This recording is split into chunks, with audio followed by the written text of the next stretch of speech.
Hi everyone, this morning when I was drinking a cup of coffee, I stumbled across an interesting article to be discussed today. This article was written by Gary D. Barnett. The title is, "To Know the Enemy That Has Caused This Tyrannical Carnage, Just Look at the Reflection in the Mirror." I'm sure this will make you excited.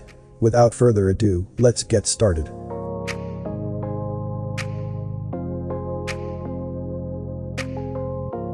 Søren Kierkegaard said, "There are two ways to be fooled. One is to believe what isn't true, the other is to refuse to believe what is true." If you wish for freedom, you will never know it, but if you take and protect your freedom, it will be yours. Instead of succumbing to fear and looking to government for answers, take charge of your own lives and make all those that would assault you, your mind, your body, or your liberty, know fear. Fear is just a catalyst used by the ruling class in order to frighten and divide the people so as to gain power and control over them. This fabricated fear leads to dependence, which leads to indifference. Indifference leads to silence, silence leads to oppression, and oppression leads to slavery. It is better for the people to instill great fear in the minds of any that would choose to rule over them, instead of accepting tyranny from the scourge that is the political class.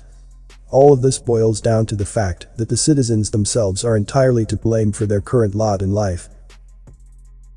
Most of the people in this country are fond of claiming that this is a republic and that the people rule over the government through their alleged representatives, not the other way around.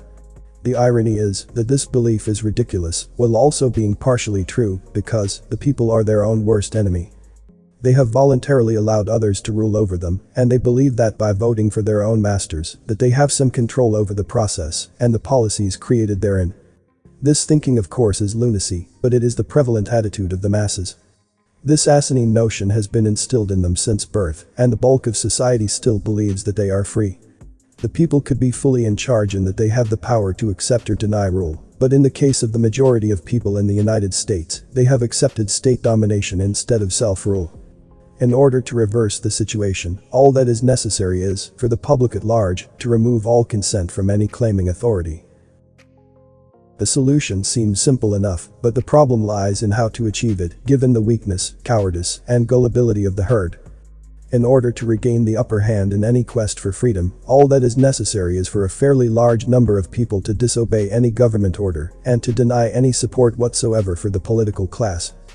Disobedience, non-compliance, and self-defense against any aggression by the oligarchic few attempting to gain power and control over you will end immediately any attempt by the state to acquire that control.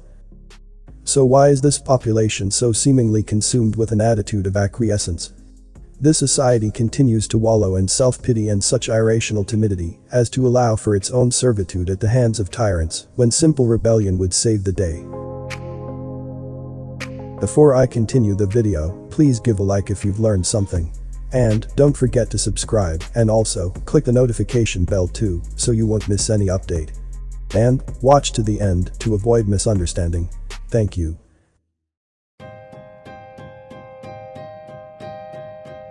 The problem once again lies directly with the people themselves. This is one case where redundancy needs to be expressed. To find the problem and the culprits in this debacle we face today only requires one look into a mirror by most every American. What should be obvious, even to the most obtuse individual, is that very few in this country are willing to risk anything that could help them regain and protect their own freedom. In fact, they want only to depend on others to either fix the problems for them or tell them what to do. But even if they are told what is necessary, they have not the backbone to see it through and instead come up with every manner of questions and what-ifs, and are completely terrified of not fitting in with the crowd. This attitude is one of pathetic apathy by the bulk of society concerning its own defense of life, love, family, and liberty. It is horribly upsetting to listen to the comments received from the crowd about the fate of individuals at the hands of the state. At once, they ask for solutions and complain that no one has given them any solutions, but this is not true. They have been told the truth, but they can't handle the truth. In other words, they want to be told what to do, but only if all do it at the same time. They need to hide. When the answer is to practice dissent and disobedience, they immediately claim that they are just one and excuse the solution based on fear of not being a part of the herd. This is no doubt due to cowardice, but it is also due to the fact that they do not think as individuals and therefore will not act as individuals. Almost all want total anonymity and desire to be invisible from any view of scrutiny. What is not understood is that acting as individuals en masse will bring great power to any effort to protect freedom, but almost none are willing to act alone, even with the knowledge that when many act alone, they become one.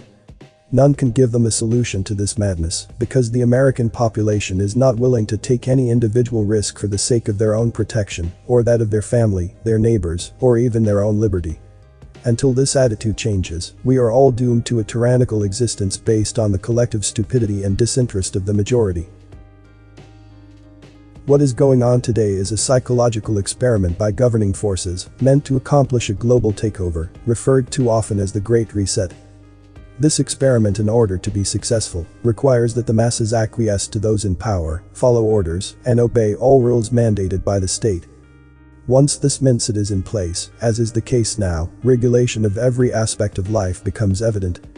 Thought is controlled, as is behavior and movement, and the one test of the psyche of this country's people used to gauge total compliance has already been achieved.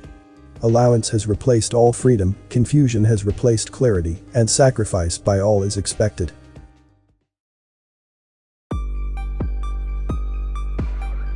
We are now in a time where the people, in the name of condemning any that choose to resist and disobey, are justifying evil. Government edicts are being protected by the masses due to false fear monsters that do not exist. The American people are being used to solidify their own servitude and are operating in concert with the ruling class to destroy their own liberty. This is only the beginning of a greater hell on earth. Once the economy is completely destroyed, once the biosecurity state is fully in place, once digital money and tracking are complete, and once this terrible and life-changing COVID-19 vaccine is widely injected, will there be any way out?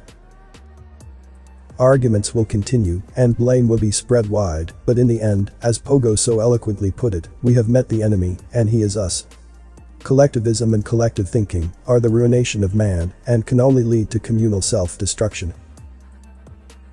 Independence is the recognition of the fact that yours is the responsibility of judgment, and nothing can help you escape it, that no substitute can do your thinking, as no pinch hitter can live your life, that the vilest form of self-abasement and self-destruction is the subordination of your mind to the mind of another, the acceptance of an authority over your brain, the acceptance of his assertions as facts, his say-so as truth, his edicts as middleman between your consciousness and your existence. Comment below with more topic ideas for me to discuss. As a lot of care and hard work goes into this, likes and subscribe, let me know I'm doing a good job. All is appreciated greatly.